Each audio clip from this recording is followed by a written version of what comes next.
Hello guys, today this arrives, the grill with gasket. We have to take this out first. This rubber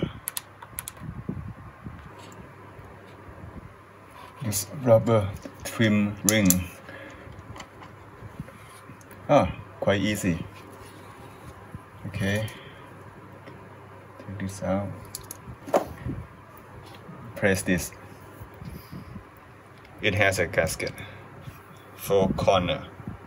Okay, not the corner, it's circle, but yeah, have 4 of them.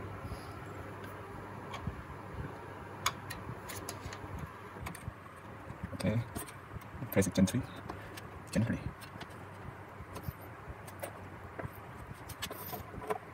Not sure how much to put in.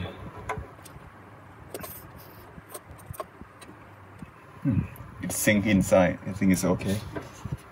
Don't put the pressure into the center. This come out a little bit, but I think it's okay. I think it's okay. So, yeah. Nice. We are safe from the cat. Still cats sleeping.